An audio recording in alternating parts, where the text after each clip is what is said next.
नमस्कार प्रणाम। मैं प्रियांशु कुमार प्रियमवद आप सभी का स्वागत करता हूं आपके अपने YouTube चैनल पोएट बबुआ में। जैसा कि आप सभी को पता है कि हम अभी मतिराम को पढ़ रहे थे।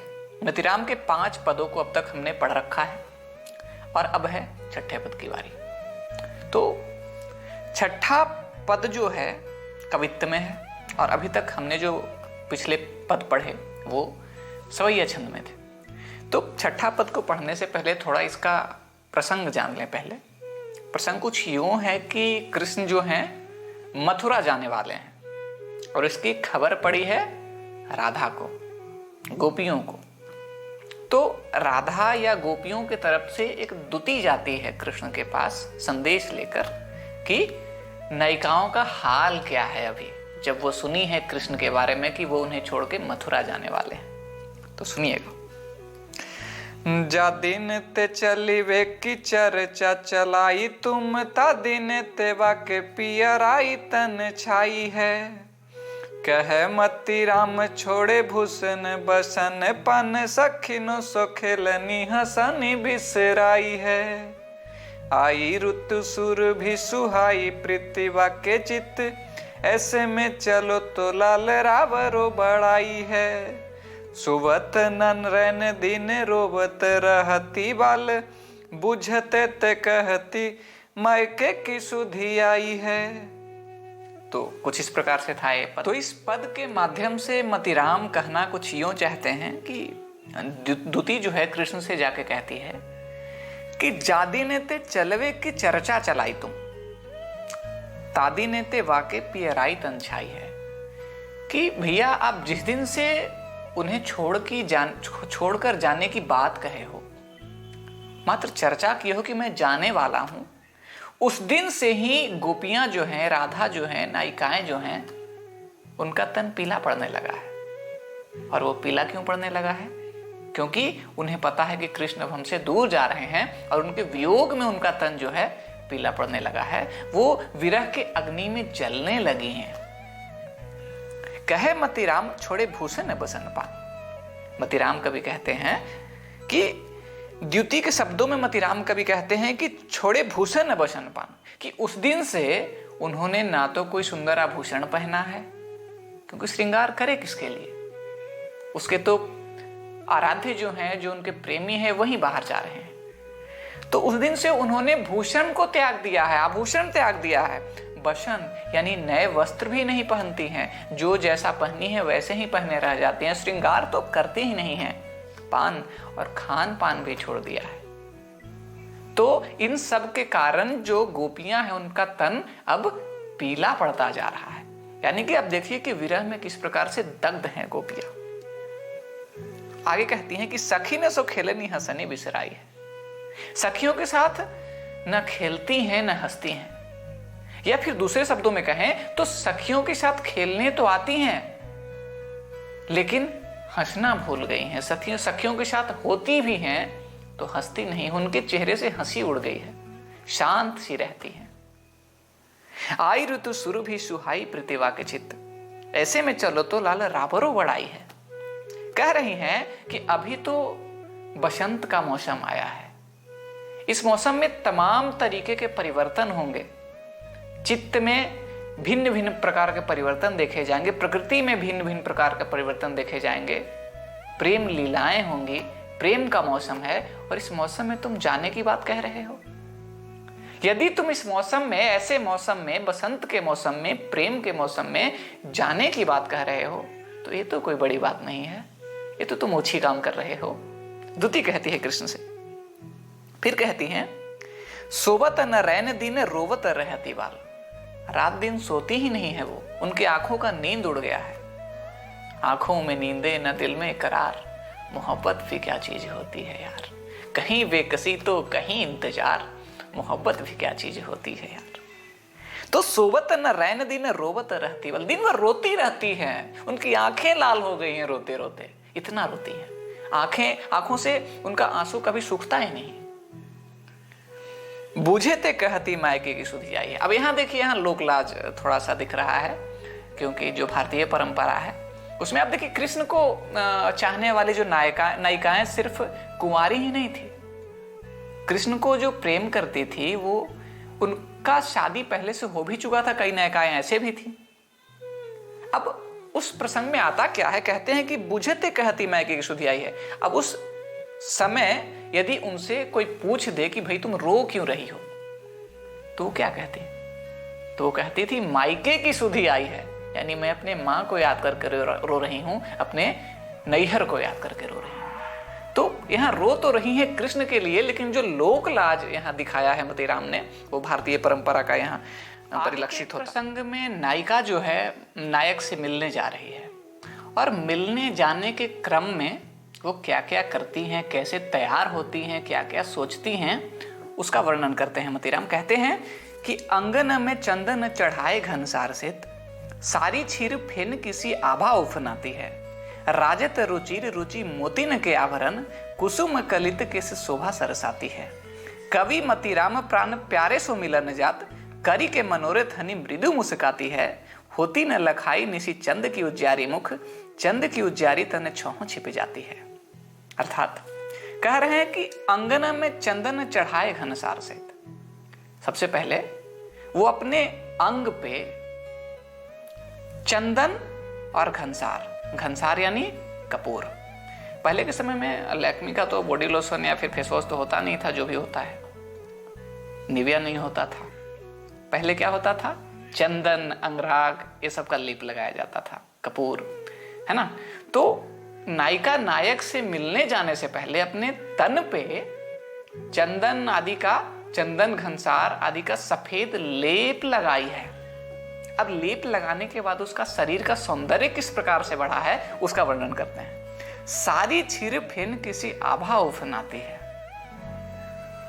वो जो चंदन लगाई है तो उसका जो सफेदी है ना, मानो कि वो सफेदी एक साड़ी का काम कर रही हो।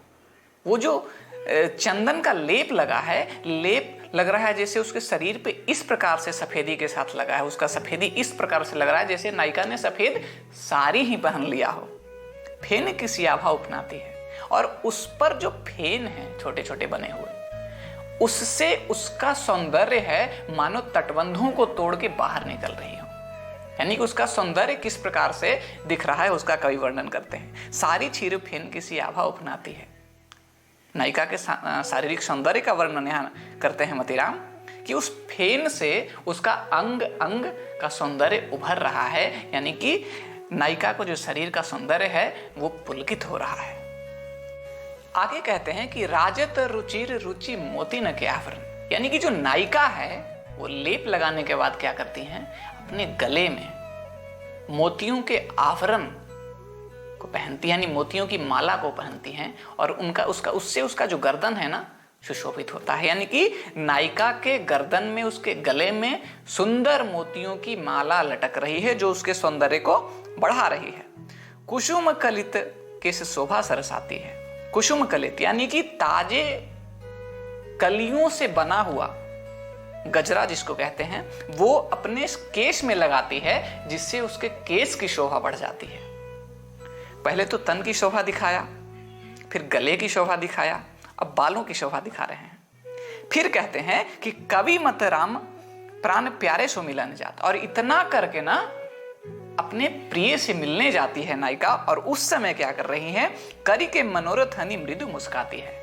और अभी तो शारीरिक सौंदर्य बढ़ाया है, अब मन में भी अपने नायक के बारे में ही सोच रही है। देखिए, प्रेम तभी सफल हो सकता है जब तन के साथ मन भी मिला हो, क्योंकि तन से आप किसी से कितना भी जुड़ लें, जब तक मन नहीं मिल सकता तब तक प्रेम सफल नहीं है। तो नायिका तो कृष्ण से वास्तव में प्रेम करती हैं, तो मन भी उन्हीं से मिला है। तो नायिका जो है ना, जाते समय सोचते जाती हैं कि आज जाऊंगा तो इस तरह से बात करूंगा, हेलो कहूंगा, हाय कहूंगा, यहाँ घूमने जाएंगे, साथ में ये खाएंगे, उस पार्क में जाएंगे, वहां घाट पे जाएंगे, है ना, बहुत सारी जगह सोच रखी होंगी, वो वाला मूवी देखेंगे, उस रेस्टोरेंट में जाएंगे, क्या क्या बात करेंगे, कैसे मिलेंगे, सारी कल्पनाएं नायिका मन ही मन करते जा रही हैं। करी के मनोरथ हनि मृदु मुस्काती है, और उसके बाद जब एक सारी बातें सोच रही हैं तो मन ही मन मुस्कुरा रहे, उसके चेहरे पे छोटी सी स्मृति की रेखा दौड़ जाती है, यानी थोड़ा थोड़ा मुस्कुराने लगती है, मंद मंद मुस्कुराती हुई जा रही है सारी बातों को सोचते हुए। आगे कहते हैं कि होती न लखाई निसी चंद की उजियारी मुख। अब यहाँ पे सौंदर्य का वर्णन करते हैं, नायिका के सौंदर्य का पुनः वर्णन करते हैं। उपमा बहुत जबरदस्त दिया है यहाँ पे, देखिएगा कि होती न लखाई निसी चंद की उजियारी मुख, चंद की उजियारी तन छांव छिप जाती है। यानी कि होती न लखाई, अब रात का समय है, उसमें चांद का उजला मुख, उज्जवल मुख नहीं दिख रहा है। कवि कहते हैं कि होती न लखाई निसी चंद की उजियारी मुख, वो चंद्रमा जो है ना, उसका उज्जवल मुख नहीं दिखाई दे रहा है। अब क्यों नहीं दिखाई दे रहा है? चंद की उजियारी तन छांव छिप जाती है। ये जो नई जो चांद निकली है, इतना बन ठन के संवर के, उसके तन का जो छाया, तन छांव, उसके तन का जो छाया पड़ रहा है, उससे चंद्रमा का सौंदर्य फीका पड़ जा रहा है, छिप जा रहा है। देख रहे हैं? तो कवि कुछ ऐसा वर्णन करते हैं। कहने का मतलब यह है कि नायिका का सौंदर्य इतना अधिक है, इतनी सुंदर दिख रही है नायिका, इतनी गोरी, इतनी उजली, इतनी सफेद दिख रही है, मतलब सफेद मतलब चर्म रोग नहीं है उसको। हाँ, समझिए, सौंदर्य की आभा इतनी प्रस्फुटित हो रही है उसके तन से कि उसके सामने मानो चंद्रमा का सौंदर्य भी फीका पड़ जा रहा है। आगे के जो पद हैं उसमें मतिराम एक ऐसी नायिका का वर्णन करते हैं, उसके सौंदर्य का वर्णन करते हैं जो तरुणी हो रही है। अब तरुणी होने के क्रम में, युवा होने के क्रम में, जवान होने के क्रम में उसके तन मन मस्तिष्क में कई प्रकार के परिवर्तन हो रहे हैं, उसके मन में कई प्रकार की इच्छाएं जागृत हो रही हैं, उसके तन में कई प्रकार के बदलाव हो रहे हैं। उसका वर्णन बड़ा ही सुंदर तरीके से किया है मतिराम में, ध्यान से समझिएगा। कहते हैं कि कानन लो लागे मुस्कान प्रेम पागेलो ने, लाज भरे लागे लोल लोचन अनंगते, भारू धरी भुजन डुलावती चलती मंद, औरे ओप उलहत उरज उतंगते। मतिराम जोवन पवन की झकोर आए, बढ़ी के सरस रस तरल तरंगते, पानी पर अमल की झलक झलकनी लगी, काई सी गई है लरिकाई कढ़ी अंगते। अर्थात कानन न लागे मुस्कानी प्रेम पागेलो ने। कहते हैं कि नायिका का जो नेत्र है वो मानो लग रहा है जैसे कानों तक लगा है, यानी कि नेत्र उसके सुदीर्घ हैं, बड़े हैं, मृग के समान हैं, बड़े हैं, यानी कि नायिका मृग नयनी है। ठीक, कानन न लागे मुस्कान प्रेम पागेलो ने। और तरुणी होने के क्रम में, युवा होने के क्रम में उसके तन मन मस्तिष्क में कई प्रकार के ऐसे बदलाव हो रहे हैं, मन में ख्याल आ रहे हैं, और उसका जो मुस्कान जो है ना वो लावण्यता से भरी है, और वो नायिका जो है कृष्ण के प्रेम में पगी हुई है। जो नायिका इस समय पे महसूस कर रही है कि उसके शरीर में कई प्रकार के परिवर्तन हो रहे हैं, उस परिवर्तन को देखकर नायिका विचलित हो उठी है। नायिका के मन में तरल तरंगों का भरमार हो गया है, तरंगे उठने लगी हैं। आगे कहते हैं कि लाज भरे लागे लोल लोचन अनंगते। उसके नेत्र जो हैं चंचल हैं, और चंचल हैं मानो इस प्रकार से हैं कि उसमें लग रहा है जैसे कामदेव का निवास है। वो नेत्र इतने मादक हैं कि लग रहा है स्वयं कामदेव उन नेत्रों में तांडव कर रहे हैं। लाज भरे लागे, और उन नेत्रों में लज्जा भी है। और वो लज्जा क्यों है? क्योंकि उसके शरीर में अचानक से परिवर्तन हो रहे हैं, और इन परिवर्तनों के कारण चूंकि वो नायक अभी तरुणी हो रही है, अभी तक बाल्यावस्था किशोरावस्था में थी, अब वो नायिका युवा अवस्था की ओर अग्रसर हो रही है, तो इस प्रकार से उसके शारीरिक बदलाव और मन में जो बदलाव हो रहे हैं, मन में जो नए नए ख्याल आ रहे हैं, उसके कारण नायिका के मन में झिझक भी है, लज्जा भी है। अब देखिए, भारू धरी भुजनी डुलावती चलती मंद, शारीरिक सौष्ठव का वर्णन है कि किस प्रकार से उसके शरीर में अब जो पहले से जो भुजाएं थी, पतली थी, कोमल थी, अब वो भुजाएं भारी होने लगी है। भारी धरी भुजनी डुलावती चलत मंद। उन भारी भुजाओं को जब नायिका हिलाती हुई चलती हैं, तब क्या होता है? औरे ओपे उलहत उरज उतंगते। औपे मतलब आभा, उलहत मतलब उल्लास से भरा हुआ, उरज मतलब वक्षस्थल, और उतंग मतलब उठा हुआ। तो जब उन भुजाओं को, उन भारी भुजाओं को नायिका जब हिलाते हुए डुलाते हुए चलती हैं तो ऐसा प्रतीत होता है कि मानो जो उसका जो वक्षस्थल है, जो कि उल्लास से और आभा से भरा हुआ है, वो और भी उठा हुआ प्रतीत होने लगता है। तो नायिका के शारीरिक सौष्ठव का वर्णन करते हैं ऐसे मतीराम। मतीराम यौवन पवन की झकोर आए, और उसके यौवन में कई प्रकार के परिवर्तन भी हो रहा है। इस प्रकार जैसे मानो पवन का झकोरा वेग के साथ जब आती है वन में, तो वन के सारे पत्तों को हिला कर रख देती है, सारे वृक्षों को हिला कर रख देती है। उसी प्रकार से इस युवती की, इस तरुणी हो रही युवती की, युवा हो रही युवती के जब जीवन में यौवन का उभार आता है, जब यौवन उसके परवान पे चढ़ता है, तब उसके मन में भी कई प्रकार के परिवर्तन होते हैं। कई प्रकार के नए नए कल्पनाएं पल्लवित होने लगती हैं। उसके तन मन मस्तिष्क को यौवन का पवन जो है झकझोर के रख देता है।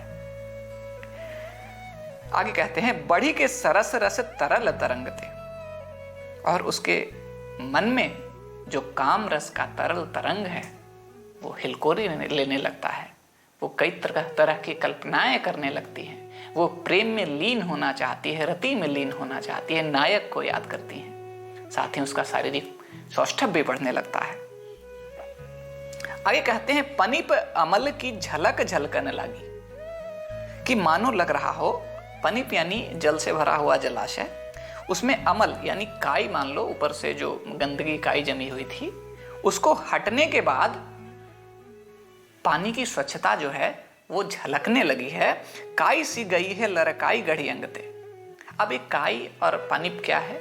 तो जो जल है वो जल इसका युवा अवस्था है, जो नया नया जो सौंदर्य आया है, जो उसके भीतर छिपा हुआ था, किशोरावस्था के चादर को ओढ़ के जो इसका सौंदर्य छिपा हुआ था, वो लरकाई यानी वो जो बचपन का जो सौंदर्य था, वो जो बचपना था, वो अब छट गया है, वो सौंदर्य हट गया है।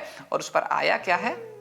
उसके अंगों में सौष्ठवता आ गई है, नया सौंदर्य आया है, उसके अंग उमता गए हैं, उसके मन में नई नई कल्पनाएं आई हैं। यानी कि काई रूपी किशोरावस्था को छोड़कर चंचल जल, स्वच्छ जल रूपी युवा अवस्था का उसके अंदर आगमन हो गया है। यानी कि नायिका अब जवान हो गई है। आगे के पद में कहते हैं मतीराम कि बरज्यो न मानत हो बार बार बरज्यो में, कौन काम मेरे इत भौन में न आइए, लाज को न लेस जग हंसी को न डर मन, हंसत हंसत आन बात न बनाइए। कवि मतीराम नित उठी कलकानी करो, नित झूठी सोहे करो नित बिसराइए, ताके पग लाको निस जागी जाके उर लागे, मेरे पग लागी उर आग न लगाइए। अब यहां प्रसंग कुछ यूं है कि कृष्ण जो हैं बार बार चले जाते हैं नायिका के घर, राधा के घर, गोपियों के घर। अब गोपियां को लोकलाज भी तो है, लेकिन कृष्ण ठहरे छलिया स्वभाव के, वो मानते ही नहीं बात, वो चले जाते हैं। तो अपने सखी से गोपियां चर्चा कर रही हैं।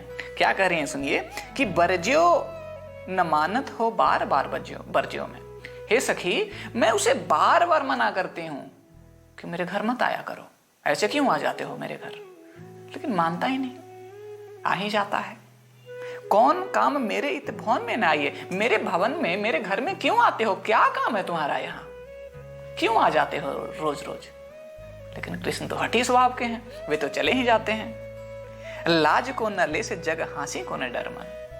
अरे मानते हैं तुम तो निर्लज्ज हो, तुमको तो लज्जा है ही नहीं, लेकिन मुझे जो देखेगा वो क्या कहेगा, थोड़ा तो शर्म करो, थोड़ा तो परवाह करो जमाने का। लेकिन नहीं, तुम तो आ जाते हो रोज रोज, जमाना क्या कहेगा। हंसत हंसत आन बात ना बनाइए। और ऐसा जब नायिका कहती हैं, जब राधा ऐसा कहती हैं, तो कृष्ण उनका बात टाल देते हैं और कोई नई बात छेड़ देते हैं हंस के, कि छोड़ो, अच्छा तुम बताओ कल क्या कर रही थी और कल क्या करने वाली हो, खाना खाई कि नहीं खाई। इस प्रकार से उसका बात टाल के कृष्ण कुछ और बात छेड़ देते हैं। तो नायिका कहती हैं कि हंसत हंसत आन बात ना बनाइए, ऐसे हंस के मेरा बात मत टालो, नई बात कुछ मत बनाओ, पहले मेरा जवाब दो, है ना। कभी मतीराम नित उठी कलकानी करो। सखियों से कहती हैं नायिका कि क्या है कि वो रोज आ जाता है और आते ही मैं उससे रोज झगड़ा कर लेती हूँ। झगड़ा क्यों करती हूँ कि मेरे घर मत आओ, इसलिए झगड़ा करती हूँ उससे। कलकानी करो यानी कि झगड़ा करना, वैसा कुछ। हाँ, तो कभी मतीराम नित उठी कलकानी करो। नित प्रति मैं उससे झगड़ा कर लेती हूँ कि मेरे घर मत आया करो। नित झूठी सौह करो नित बिसराइए। और वो भी जब मैं उससे झगड़ा करती हूँ, हट करती हूँ, तो मान जाता है, वो सौगंध खा लेता है, ठीक है कल से तुम्हारे घर नहीं आऊंगा, लेकिन फिर भूल जाता है। नित बिसराइए, रोज वही बात भूल जाता है। रोज मैं उससे झगड़ा करती हूँ, रोज वो नई नई सौगंधे खाता है और रोज भूल जाता है, फिर वही मेरे दरवाजे पे पाता है।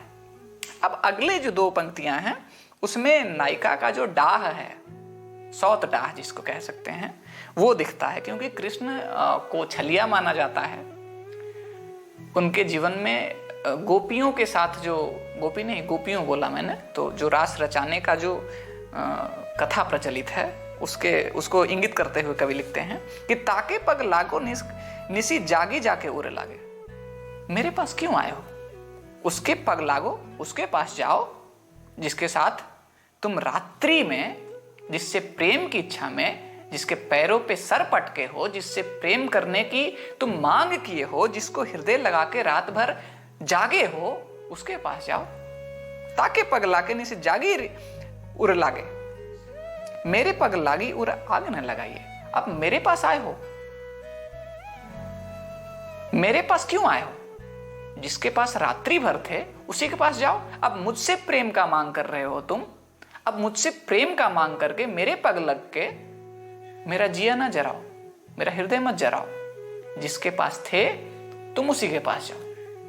तो इस प्रकार से मतीराम ने इस पद को व्यक्त किया। देखिए, रीतिकाल में जो कविताएं लिखी जा रही थी, रीतिकाल की कविताएं हवाओं में नहीं की जा रही थी। उनका संबंध पूरी तरह से सामान्य जो जनमानस था उससे था। उन कविताओं में जो लोक में चल रही थी गतिविधियां, वो देखने को मिलती हैं। अब देखिए, मैं ऐसा इसलिए कह रहा हूं क्योंकि आगे के जो पद हैं उसमें आपको, खास करके अगला पद, उसमें आप अच्छे से समझ पाएंगे। तो देखिए, साहित्य का मतलब यही होता है। जब हम साहित्य को पढ़ते हैं तो उसका उद्देश्य ये बिल्कुल नहीं होना चाहिए कि साहित्य को पढ़े, उसे रटे, एग्जाम में लिखे, नंबर पाए और खत्म। ऐसा नहीं है। साहित्य को जब हम पढ़ते हैं तो हर पद के बीच खुद को नायक या नायिका समझिए आप, फिर उस पद को महसूस करिए, और उस पद को महसूस करने के बाद आप पाएंगे कि वो तो आपकी ही कहानी थी। तो आगे के पद में कुछ इस प्रकार से मतीराम कहते हैं कि सुंदरी सरस सब अंगन सिंगार साजे, सहज स्वभाव निसी नेह कुछ कह गई, कीने मतीराम बिह सौहे से कपोल बोल, बोलन अमोल इतनोई दिख दे गई। मेरे लल चौहे मुख फेरी के लजौहे लल, चौहे चारु चखनी चितै के सो चली गई। निपट निकट भय कै कपट छुआए अंग, लाए किसी लपटी लपेटी मनु ले गई। अब यहां कुछ इस प्रकार से आप समझिए, मतलब इसको बेहतर तरीके से समझने के लिए आप मानिए कि आप किसी इवेंट में गए होंगे, किसी बारात में गए हो, चलो मान लेते हैं किसी बारात में गए। अब उस बारात में नायिका भी आई है कोई, और कोई नायक भी आया है। आमतौर पे आप जाते ही होंगे, है ना? तो इशारों इशारों में वहां जो बातें चलती हैं ना, हाँ, समझ रहे हैं आप, अच्छी बातें समझ रहे हैं। हाँ, तो जैसे एक है ना, इशारों इशारों में दिल लेने वाले, बताए हुनर तूने सीखी कहाँ से, तो कुछ वो वाला भाव। तो कहते हैं अपने मित्र से बात, अब किसी इवेंट में गया होगा नायक, और मतीराम कभी तो कैमरा लेके खड़े थे पीछे में, सब रिकॉर्ड कर रहे थे, है ना? तो रिकॉर्ड कर लिया है अपने पदों में। तो किसी इवेंट में गया होगा नायक, वहां किसी नायिका को देखा। अब उस इवेंट के दौरान इशारों इशारों में उन दोनों में क्या बातें हुई, क्या क्या गतिविधियां घटी, उसका वर्णन करते हैं मतीराम। बड़ा ही अच्छा वर्णन किया, ध्यान दीजिएगा कि सुंदर इस तरह से सब अंगन सिंगार साजे। अपने मित्र से कहते हैं कि हे मित्र, वो जो नायिका को मैंने देखा वो अत्यंत सुंदर थी, सरस थी, उसका यौवन सरसता से भरा हुआ था। सब अंगन सिंगार साजे, अपने अंग अंग पे वो सिंगार सजा कर आई थी। वो सौंदर्य से, लावण्यता से परिपूर्ण दिख रही थी। सहज सुहावनी सी नेह कुछ कह गई। और उसका जो सहज स्वभाव था ना, वो मात्र नायिका सुंदर ही नहीं थी, स्वभाव से भी सहज थी। अब आप सुंदर दिखें और बात खड़ूस की तरह करें, तब क्या होगा? आपका कोई भाव नहीं देगा, है ना? तो आपको सुंदर के साथ साथ सहज भी दिखना है। दिखना क्या, होना ही सहज है। हर एक व्यक्ति का व्यक्तित्व सहज होना चाहिए। नायक कहता है कि हे मित्र, वो उसका स्वभाव इतना सहज था कि मैं उसका कायल हो गया। वो अपने सौंदर्य का बिल्कुल भी उसमें घमंड नहीं था, लेकिन वो रात में आई, रात भर उस कार्यक्रम में उसने मुझे प्रेम से देखा, इशारे की, लेकिन कुछ समय बाद वो मुझे दुख देकर चली गई। मैं उसे याद करके अभी भी दुखी हो रहा हूं। उसके छवि के, उसके सौंदर्य को, उसके सहजता को, उसके सरसता को अभी भी याद कर रहा हूं। निसी नेह कछु कह गई, यानी रात्रि में वो मुझे प्रेम भरी बातें करके, प्रेम भरे इशारे करके थोड़ी ही देर में चली गई। कीने मतीराम बेह सौहे से कपोल गोल। मतीराम कवि कहते हैं कि हे मित्र, नायक के शब्द में मतीराम कहते हैं कि हे मित्र, जब मैं उसे देख रहा था भी हंसते हुए, मुस्कुराते हुए, जब वो मुस्कुरा रही थी ना, तो उसके गाल पे, उसके कपोलों पे गड्ढे पड़ रहे थे और वो दृश्य अत्यंत सुंदर लग रहा था। बोलन अमूल इतनोई दुख दे गई। और वो जो बोल रही थी, तो उसका बोल मेरे लिए अनमोल लग रहा था, सुंदर लग रहा था, सुनने में बड़ा अच्छा लग रहा था। और उसकी बातों को याद कर करके मैं अभी भी दुखी हो रहा हूं, उसे याद कर रहा हूं, विरह की अग्नि में जल रहा हूं। मुझे मीठा मीठा दर्द हो रहा है। आगे कहते हैं कि मेरे लल चौहे मुख फेरी के लजौहे लल, चौहे चरु चखनी चितय के सो चली गई। कहते हैं कि मेरे लल चौहे मुख, जब वो हंस रही थी, नायिका जब हंस रही थी, तब मैं, और उसके गालों में जो है गड्ढे पड़ रहे थे हंसते हुए, तो मैं उसके सौंदर्य को, उसके ब्यूटी को ललचाई आंखों से देख रहा था। लल चौहे मुख फेरी के लजौहे, यानी कि उसने जब मुझे देखा कि मैं उसे देख रहा हूं, तो वो शर्मा गई, लजा गई, है ना? उसके बाद मुंह फेर लिया ऐसे, अदाएं, है ना? काली काली जुल्फों के फंदे न डालो, मुझे जिंदा रहने दो ऐ हुस्न वालों। न छेड़ो हमें, हम सताए हुए हैं, बहुत जख्म सीने पे खाए हुए हैं। तो कुछ वो वाला हो, लेकिन नायिकाओं में तो अपनी अदाएं होती है ना भाई। तो मेरे लल चौहे मुख फेरी के लजौहे लल, चौहे चारु चखनी चितय के से चली गई। अब उसने जब देखा कि मैं उसे ललचाई हुई निगाहों से देख रहा हूं, तो उसने भी मुझे देखा, थोड़ा शर्माया, थोड़ा अदाएं दिखाई, फिर मुझे प्रेम भरे इशारे किए, और उसके बाद कुछ ही क्षण बाद वो चली गई। आगे कहते हैं कि निपट निकट भय कपट छुआए अंग। इतना ही नहीं, अभी तो सुनो, है ना? निपट यानी बिल्कुल नजदीक आकर, निपट निकट भय कपट छुआए अंग, उसने मेरे अंग को अपने अंगों से स्पर्श भी किया। अभी तो राज बाकी है ना? तो उसने मुझे स्पर्श भी किया। लाए किसी लपटी लपेटी मनु ले गई। और जब से उसने मुझे स्पर्श किया है, उसने मुझे छुआ है, तब से मेरे शरीर में मानो अग्नि ज्वलित हो रही है, अग्नि की लपटें उठ रही है, प्रेम की अग्नि धधक रही है। और जाते जाते वो अग्नि जो मेरे अंदर जल रही थी, उसमें से उसकी लपटें अपने साथ वो भी ले गई हैं। कहने का मतलब यह है कि आग दोनों तरफ लगी है। जितना दग्ध मैं हूं उसके प्रेम में, उसके हरकतों से, उसके इशारों से जाते जाते मुझे पता चला कि प्रेम की अग्नि में वो भी जल रही है। तो किस प्रकार से बिंब पूरा घूमा आपके आंखों के सामने। तो इस प्रकार के कवि थे मतीराम। काफी सुंदर पद रचे हैं उन्होंने, जो कि लोक जीवन से बिल्कुल जुड़ा हुआ है। ये तो आज भी प्रासंगिक है। जो लास्ट वाला जो भी मैंने पढ़ा, उससे तो आप सब खुद से रिलेट कर रहे होंगे। बहरहाल तो ये इनका 10 पद जो है आज समाप्त हुआ। कवि मतीराम को हमने सक्सेसफुली समाप्त किया, समाप्त इन द सेंस उनको उनका पद समाप्त किया। तो आगे के पद में कुछ अन्य कवि के साथ मिलेंगे। तब तक के लिए शुक्रिया। यूं ही आप हमसे जुड़े रहें।